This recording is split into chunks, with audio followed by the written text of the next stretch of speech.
Medical institute में हार्दिक स्वागत करता हूं। आज हम ह्यूमन एनाटॉमी एंड फिजियोलॉजी जो एक डी फार्मा फर्स्ट ईयर और जीएनएम का मोस्ट इम्पोर्टेंट टॉपिक है वो कवर करेंगे। यहाँ पे जीएनएम और डी फार्मा फर्स्ट ईयर दोनों के लिए बहुत ही इम्पोर्टेंट है। यहाँ पे हम डाइजेशन देखेंगे, डाइजेशन के बारे में पढ़ेंगे, डाइजेशन कैसे कैसे होता है वो सभी चीजें हम यहाँ पे कवर करेंगे। डाइजेशन में क्या क्या होता है, कैसे कैसे डाइजेशन होता है, सबसे पहले किस पार्ट का डाइजेशन होता है, ये प्रोसेस कैसे कैसे काम करता है, जो कि बहुत इंपॉर्टेंट टॉपिक है। ये हमारे फार्मेसी और जीएनएम के लिए बहुत बहुत मोस्ट इंपॉर्टेंट है। आप ये मान के चलिए यहाँ से एक क्वेश्चन कंफर्म आता ही है। डाइजेशन में कभी कभार ऐसा होता है वो पार्ट्स पूछ लेता है आपको, डाइजेशन कैसे कैसे होता है, कौन से पार्ट का कैसे होता है, या कभी कभार आपसे डायग्राम पूछ लेता है, डायग्राम कैसे कैसे बनता है। आपको डायग्राम भी ध्यान रखना है और कैसे कैसे होता है आपको वो भी ध्यान रखना है। यहाँ पे हम 2 से 3 चीज फोकस करेंगे। जैसे कि अगर हम ये कहें, एक तो ये होता है कि डायग्राम कैसे कैसे हमने बनाया, दूसरा ये होता है कौन कौन से पार्ट का कैसे कैसे डाइजेशन होगा। जैसे मैं अगर आपको जनरली बताऊं, कोई भी आपने खाना खाना शुरू करा, सबसे पहले माउथ के थ्रू होता है। अब माउथ में भी जैसे सलाइवा होती है, टंग होती है, टीथ होते हैं, इनके थ्रू होता है।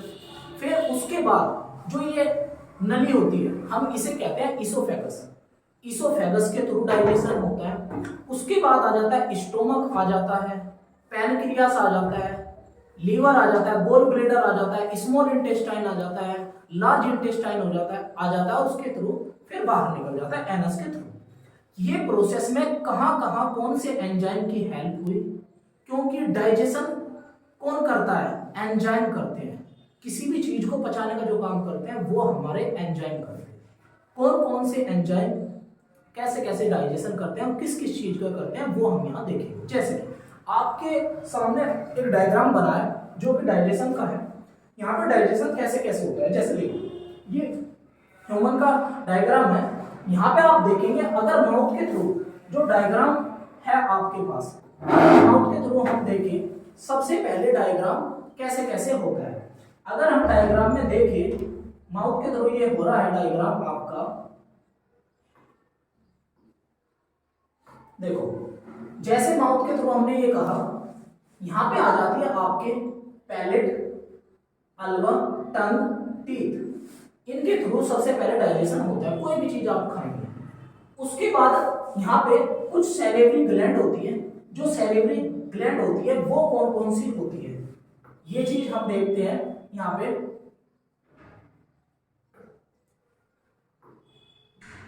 देखो, यहाँ पे जैसे सैलिवरी के थ्रू आपका डाइजेशन होता है। जब आपका जो डाइजेशन है वो सैलिवरी के थ्रू जब होगा तो वो कैसे कैसे होता है ये चीज देखो।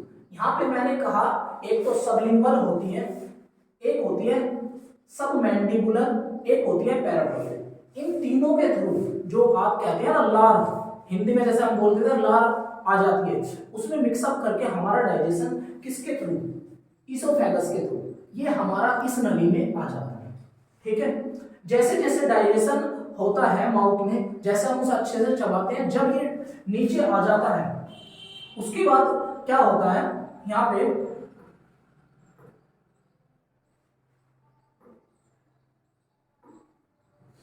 देन उसके बाद आ जाता है जो हमारा भोजन है वो हमारा स्टोमक में आ जाता है। स्टोमक में आने के बाद स्टोमक में भी किस किस चीज से डाइजेशन होता है ये देखो। जैसे स्टोमक में आ गया, स्टोमक में आने के बाद यहाँ पे यहीं पे अटैच होता है पैनक्रियाज होता है, पैनक्रियाज डाइजेशन करता है। पैनक्रियाटिक डक्ट, जो पैनक्रियाज में ये पैनक्रियाटिक डक्ट है इनके थ्रू भी डाइजेशन होता है।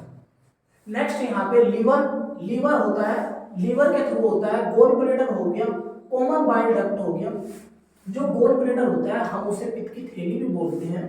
जो गोल ब्लैडर होता है, जैसे कभी कभार आपको हैवी एसिडिटी बन जाती है, जब HCl का सिक्रेशन ज्यादा हो जाता है तब आपको एसिडिटी बनती है।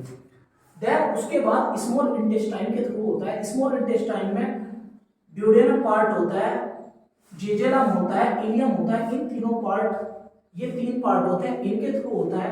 नेक्स्ट होता है लार्ज इंटेस्टाइन होता है। लार्ज इंटेस्टाइन में किस किस के थ्रू होता है? ट्रांसवर्स कोलन होते हैं, असेंडिंग कोलन होते हैं, सिक्कम होता है। ये सभी ऐसे आपके मेजर पार्ट होते हैं, इनके थ्रू आपका डाइजेशन होता है। यहाँ पे जब ये डाइजेशन एंडिंग पे आ जाता है, ये यहाँ पे लार्ज इंटेस्टाइन में अपेंडिक्स होता है एक, आपने सुना होगा अपेंडिक्स का दर्द हो जाता है।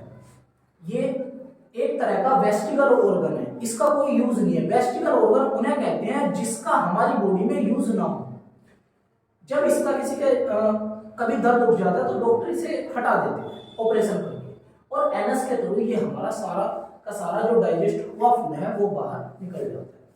अब हम इनके मेजर पार्ट के बारे में पढ़ेंगे, कौन कौन से पार्ट है। यहाँ पे हमने डायग्राम देख लिया। डायग्राम में हमने क्या क्या देखा, सारे पार्ट्स देख लिए। माउथ के थ्रू कैसे कैसे हुआ, ईसोफेगस के थ्रू नीचे आ गया आपका, ईसोफेगस के थ्रू जब नीचे आया तो स्टोमक में आया, स्टोमक से पैनक्रियाज, लीवर, उनके अलग अलग पार्ट्स थे, गोल ब्लेडर, वहां से उनके थ्रू डाइजेशन हुआ, फिर स्मॉल इंटेस्टाइन में आया, फिर लार्ज इंटेस्टाइन में आया, फिर एनस के थ्रू बाहर निकला। यहीं पे अब जब हम इनके पार्ट्स के बारे में पढ़ेंगे तो पार्ट्स के बारे में हम देखते हैं वो कैसे। देखो सबसे पहले जो हमने डाइजेशन पढ़ा, डाइजेशन सिर्फ 3 चीज का होता है। कौन कौन सी चीज है जो मेनली है? 3 चीज। एक तो होता है कार्बोहाइड्रेट का डाइजेशन, कार्बोहाइड्रेट का डाइजेशन हो गया। दूसरा होता है प्रोटीन का डाइजेशन, और लिपिड्स का डाइजेशन जो कि फैटी एसिड होते हैं। जब कार्बोहाइड्रेट डाइजेस्ट होता है वो ग्लूकोज की फॉर्म में डाइजेस्ट होता है, और देन उसके बाद ग्लाइकोजन की फॉर्म में हमें मिल जाता है। प्रोटीन का डाइजेशन पेप्टोन्स में होता है, एमिनो एसिड की फॉर्म में हमें मिलता है। लिपिड्स का डाइजेशन फैटी एसिड में होता है, ग्लाइकोग्लिसरॉल की फॉर्म में हमें मिलता है।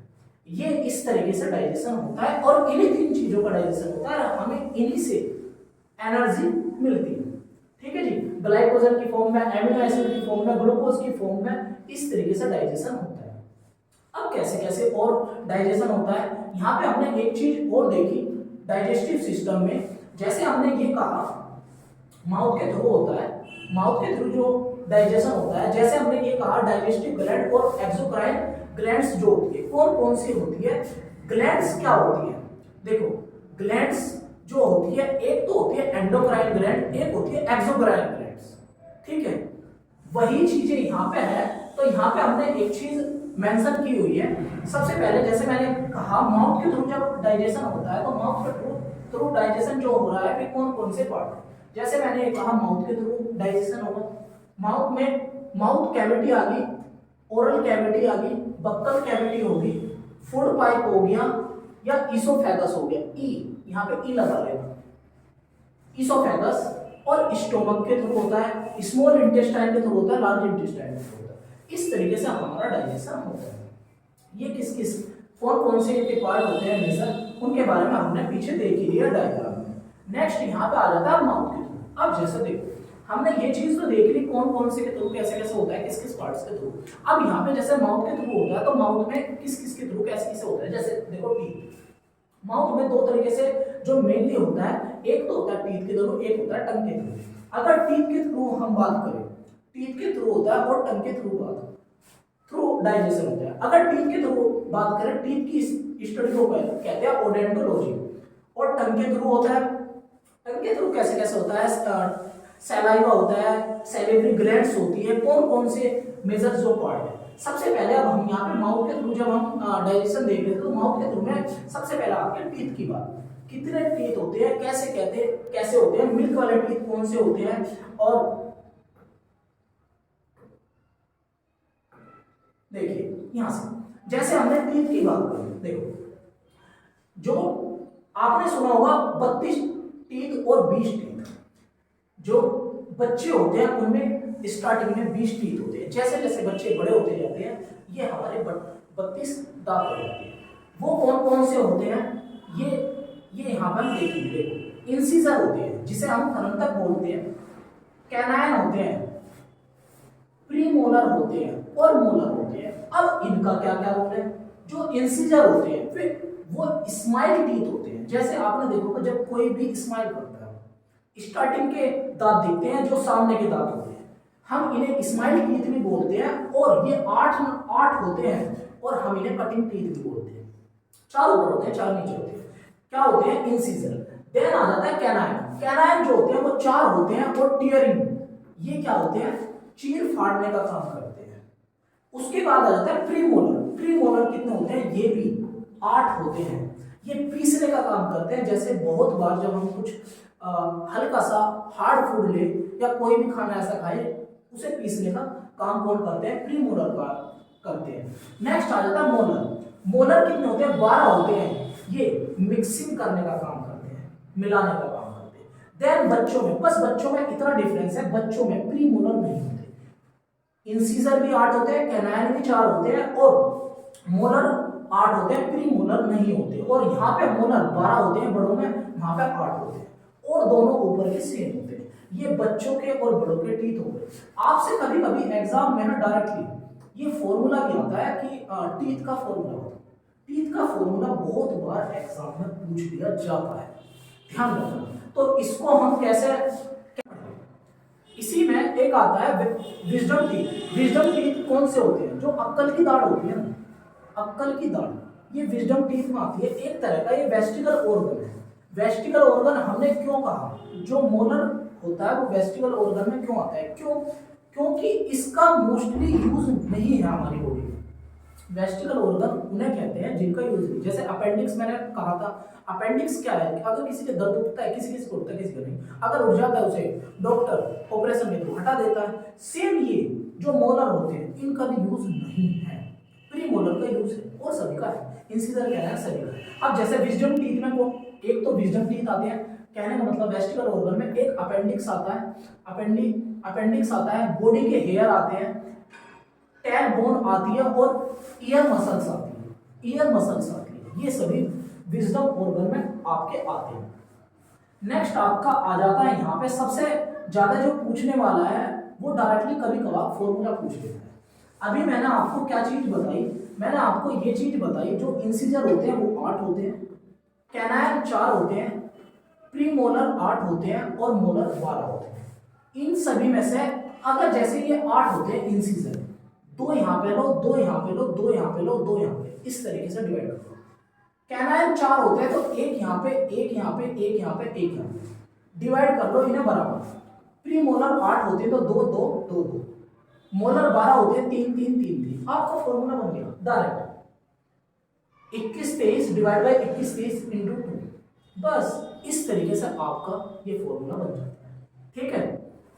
नेक्स्ट आपका आ जाता है यहाँ पे टीथ के बाद किस किस के थ्रू डाइजेशन होता है। मिल्क वाले टीथ का भी सेम ऐसे ही फॉर्मूला बनेगा जैसे हमने एडल्ट का बताया।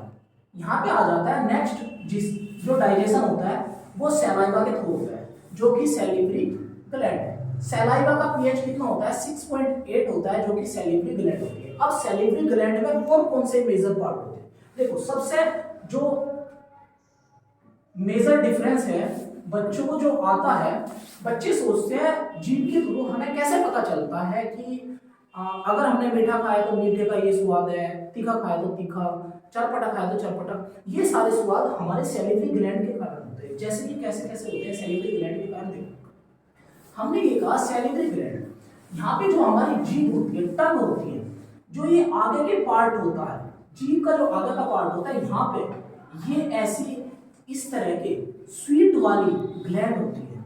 यहाँ पे ये हमें बताती है कि मीठा है।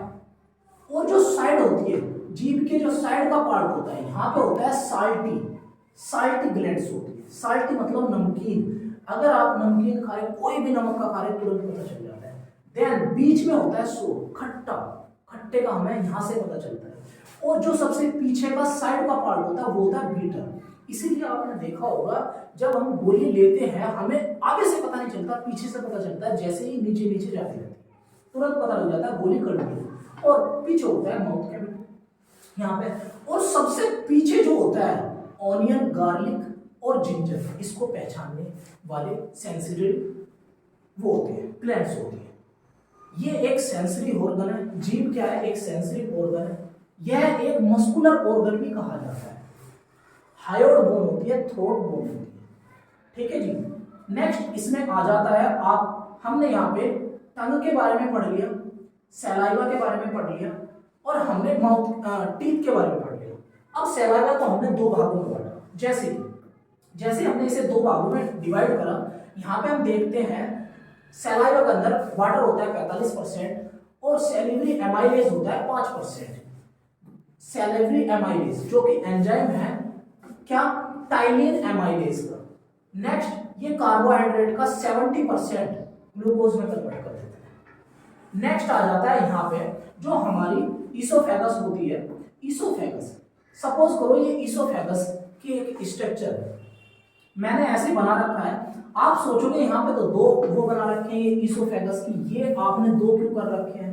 देखो जो हमारी ये नली होती है, ये नली होती है, इसमें एक हल्की सी लेयर होती है जो एक फूड वाली होती है, एक और एक एयर वाली होती है जिसमें हम सांस लेते हैं। जैसे देखो यहाँ पे माउथ के यहाँ पे एक एपिग्लोटिस का एक घंटी नुमा होता है। जब हम खाना खाते हैं तो ये सांस वाले उस पर कवर कर देता है और फूड पाइप में आ जाता है, सीधा स्टोमक में जाता है। और जब हम सांस लेते हैं तो ये फूड वाले पाइप की तरफ ढक जाता है और ये लंग्स में चला जाता है जैसे हम सांस लेते हैं। इस तरीके से हमारा डाइजेशन होता है। ध्यान रखना ये बहुत इंपॉर्टेंट है, ये वाली एपिग्लोटिस जो ये होती है। नेक्स्ट आ जाता है डाइजेशन और किस किस के थ्रू होता है। नेक्स्ट यहाँ पे हमने कहा था स्टोमक के थ्रू होता है, माउथ के थ्रू हो गया, सलाइवा के थ्रू हो गया, ईसोफेगस के बाद स्टोमक में आ जाता है। स्टोमक में कौन कौन से ग्लैंड्स होती है? देखो स्टोमक में जब डाइजेशन होता है तो स्टोमक में ये एक गैस्ट्रिक ग्लैंड है। स्टोमक में दो बहुत इंपॉर्टेंट है, ये पेप्सिन और रेनिन। ये ऐसे हैं जो डाइजेशन करते हैं। पेप्सिन पेप्टोन में कन्वर्ट कर देता है डाइजेस्ट करके, और पेप्टोन प्रोटीन पेप्टोन्स में कन्वर्ट हो जाता है। यहां पे हमने इस चीज को बताया, जो पेप्सिन होता है और रेनिन होता है। पेप्सिन प्रोटीन का डाइजेशन करता है 99% किसमें, पेप्टोन्स में, और रेनिन मिल्क का डाइजेशन करता है 100% किसमें, कैसीन में। इन दोनों को, पेप्सिन और रेनिन को एक्टिवेट करने का काम कौन करता है? HCl, हाइड्रोक्लोरिक एसिड, इन्हें एक्टिवेट करने का काम करता है। तो आपको एक चीज पता चली, जो स्टोमक होता है, स्टोमक के अंदर प्रोटीन्स और मिल्क का डाइजेशन कौन कौन से करते हैं? पेप्सिन और रेनिन करते हैं। क्या आप मेरी बात समझ गए? यहाँ पे ये इनएक्टिवेट फॉर्म में होते हैं और इन्हें एक्टिवेट करने का काम कौन करता है? HCl करता है, पेप्सिनोजेन प्रो। नेक्स्ट आ जाता है, हमने स्टोमक का देख लिया। स्टोमक के बाद कैसे कैसे डाइजेशन हुआ, उसमें स्मॉल इंटेस्टाइन आ जाता है। उसके बाद जो डाइजेशन का प्रोसेस है वो स्मॉल इंटेस्टाइन के बाद आ जाता है। स्मॉल इंटेस्टाइन से पहले जो आता है वो लीवर होता है, गोल ब्लैडर होता है, ये पार्ट करते हैं। स्मॉल इंटेस्टाइन का बाद का है। लेकिन यहाँ पे जैसे अगर हमने पहले इसे ले लिया, क्योंकि हम यहाँ पे पार्ट्स पढ़ रहे हैं किस किस का डाइजेशन कैसे कैसे होता है, ठीक है। अब यहाँ पे हम पहले स्मॉल इंटेस्टाइन को स्किप करेंगे, यहाँ पे हम पढ़ेंगे लीवर को। लीवर कैसे कैसे डाइजेशन करता है, तो देखिए लीवर किस तरीके से डाइजेशन करता है। लीवर क्या कर, इसकी स्टडी को क्या कहते हैं? हिपैटोलॉजी। ये एक हिपैटिक सेल होती है, रीजनरेट पावर करती है किसका? लिपिड फैट्स का, लिपिड या फैट्स का। कैसे? एक आपने इमल्सिफिकेशन प्रोसेस पढ़ा होगा, जो ये हैवी फैट होता है उसका 95% फैटी एसिड में कन्वर्ट कर देती है। जैसे आपने ऐसे सुना होगा, बहुत बार जब इंसान एक दिन तक नहीं खाता या 2 दिन तक भूखा रहता है तो उसको कहाँ से एनर्जी मिलती है? इसी से मिलती है, फैट का डाइजेशन होता है। नेक्स्ट यहाँ पे आ जाता है, जैसे लीवर का ये हमने आपको डायग्राम दिखा रखा है। अगर यहाँ पे हम देखें लीवर का, लीवर से ही जुड़ा रहता है गोल ब्लैडर जुड़ा होता है और पैनक्रियाज जुड़ा होता है, ये पत्ती नुमा होता है, और ड्यूडेनम यहीं से जुड़ा होता है। यहाँ पे गोल ब्लैडर मैंने ये कहा एक तरह से पित्त की थैली होती है, जिसके पथरी बन जाए या पित्त की, बहुत बार ऐसा होता है, बहुत ज्यादा जब दिक्कत आने लगती है इसे डायरेक्टली हटा भी देते हैं पित्त की थैली को। तो इसीलिए ये थोड़ा सा हार्मफुल भी होती है और बेनिफिशियल भी है, क्योंकि डाइजेशन में हेल्प कर रही है। सेम इनका काम है। अभी जैसे मैंने पीछे आपको ग्लैंड्स के बारे में बताया था, ग्लैंड्स के बारे में क्या क्या मैंने बताया था। ग्लैंड्स हमने ये कहा था, एक तो होता है जैसे कि जूस, एंजाइम और हार्मोन, तीन तरह की ग्लैंड्स होती है। जूस और एंजाइम को अगर मिला दें तो एक्सोक्राइन ग्लैंड, और हार्मोन इज एंडोक्राइन ग्लैंड। इस तरह से टू टाइप में हमने इन्हें डिवाइड किया होता है, ठीक है जी। नेक्स्ट आ जाता है यहाँ पे पैनक्रियास। पैनक्रियास में हमने क्या क्या पढ़ेंगे। देखो पैनक्रियास ये अटैच्ड होता है, ये भी लीवर से होता है। अभी मैंने कहा ये पत्तीनुमा स्ट्रक्चर होती है, लार्जर होती है। ये 4 टाइप की सेल होती है। पैनक्रियास के अंदर 4 टाइप की सेल होती है, alpha cell, beta cell, delta cell और F cell. Alpha cell 20%, beta cell 70%, delta cell 5% और एफ सेल 5% ये डाइजेशन का काम करती है, ठीक है जी। जो ऊपर की तीनों होती है अल्फा, बीटा और डेल्टा, ये एक तरह के हार्मोन सेल, और एफ सेल ये एक तरह की एक्सोक्राइन ग्लैंड होती है। इस तरीके से इनका डाइजेशन होता है। आपको एग्जाम में सिर्फ और सिर्फ इसी तरीके से आपको ध्यान रखना है। अब यहाँ पे एक चीज और होती है, आपने सुना होगा मिक्स्ड ग्लैंड। मिक्स्ड ग्लैंड क्या होती है? जूस, एंजाइम और हार्मोन्स तीनों मिलकर मिक्स्ड ग्लैंड बनाते हैं। ये जो मैं बता रहा हूँ आपको एग्जाम में ऐसे ही लिखना है, क्योंकि वहां पे आएगा जैसे पैनक्रियास। पैनक्रियास के कौन कौन से फैक्टर है जो डाइजेशन में हेल्प करते हैं? 4 टाइप की सेल होती है, alpha cell, beta cell, delta cell, F cell. यही हेल्प करती है, डाइजेशन करने का काम करते हैं। 20%, 70%, 5% और आपका 5%। इस तरीके से डाइजेशन होता है। अगर आपने एग्जाम में इतना भी लिख दिया तो सफिशिएंट है। अगर आप इनमें थोड़ा बहुत थ्योरेटिकल लिखना चाहते हैं, वो आपको जैसे जैसे मैं बता रहा हूं ऐसे ही आपको लिखना है। नेक्स्ट आ जाता है आपके जो एफ सेल होती है। एफ सेल जो होती है पैनक्रियाटिक जूस 3 टाइप के एंजाइम सीक्रेट करती है। एफ सेल जो होती है 3 टाइप के एंजाइम सीक्रेट करती है। कौन कौन से 3 टाइप के एंजाइम सीक्रेट करती है? या तो आप इन्हें ऐसे याद रखें जैसे मैंने यहाँ पे लिखा है ATL, एमाइलेज, ट्रिप्सिन और लाइपेज। ये बहुत इंपॉर्टेंट है। बहुत इंपॉर्टेंट क्यों है इसका भी रीजन हम जानते हैं। जैसे कि देखो मैंने ये कहा जो एफ सेल होती है, जो पैनक्रियाज रिलीज करता है एफ सेल, वो 3 टाइप के हार्मोन सीक्रेट करती है। जैसे कौन कौन से? Amylase, trypsin, lipase. Amylase carbohydrate को कन्वर्ट कर देता है, मतलब डाइजेस्ट कर देता है ग्लूकोज में, और ग्लूकोज डाइजेस्ट हो जाता है ग्लाइकोजन की फॉर्म में। हमें ग्लाइकोजन की फॉर्म में मिलता है। नेक्स्ट जो ट्रिप्सिन होती है ये प्रोटीन को पेप्टोन्स में कन्वर्ट कर देती है, और पेप्टोन्स कन्वर्ट हो जाता है एमिनो एसिड में, हमें मिल जाता है एमिनो एसिड। नेक्स्ट आ जाता है लाइपेज, लिपिड्स को फैटी एसिड में कन्वर्ट कर देती है, फैटी एसिड में कन्वर्ट कर देती है, और हमें एनर्जी मिल जाती है ग्लाइकोग्लिसरॉल की फॉर्म। इस तरीके से हमारा डाइजेशन होता है। कोई भी आपने कार्बोहाइड्रेट्स लिया, उसका डाइजेशन कौन करता है? डायरेक्ट पूछा जाता है एमाइलेज, 1 नंबर का क्वेश्चन है। और कार्बोहाइड्रेट ग्लूकोज में कन्वर्ट हो जाता है, ग्लूकोज ग्लाइकोजन की फॉर्म में। अगर आपसे कहे प्रोटीन्स को डाइजेस्ट करने का काम कौन करते हैं? ट्रिप्सिन। लिपिड्स को डाइजेस्ट करने का काम कौन करते हैं? लाइपेज। इस तरीके से डाइजेशन हमारा होता है। नेक्स्ट आपका आ जाता है यहाँ पे जेजेलम। जेजेलम का काम क्या है और इलियम का काम क्या है? जेजेलम और इलियम, जेजेलम और इलियम का काम क्या है? देखो यहाँ पे आ जाता है जेजेलम कोई डाइजेशन नहीं करता, कोई एब्जेशन नहीं करता, सिर्फ और सिर्फ इसका काम होता है फूड ट्रांसफर का। यहाँ पे मैंने लिखा भी है food transfer to ileum. Ileum, अब हमें यहाँ पे इलियम की ऐसी स्ट्रक्चर होती है, जैसी बहुत बार स्ट्रक्चर पूछ ली जाती है तो आपको ये ध्यान रखनी है।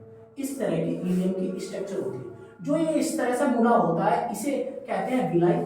और यहाँ पे जो बीच में ये जो होता है पार्ट, यहीं पे रिजर्व फूड होता है, स्टोर फूड। किसकी फॉर्म में होता है? ग्लाइकोजन की फॉर्म में। अभी मैंने कहा हमें जो मिलता है ग्लूकोज से, ग्लाइकोजन की फॉर्म में मिलता है, और ग्लाइकोजन की फॉर्म में हमें फूड मिलता है। देन इसके बाद कहाँ चला जाता है? लार्ज इंटेस्टाइन में चला जाता है। अब ये हमने जैसे ही लार्ज इंटेस्टाइन में जाता है, ये सभी के सभी किसके पार्ट थे? स्मॉल इंटेस्टाइन के। और हमने अभी पीछे देखा है स्मॉल इंटेस्टाइन।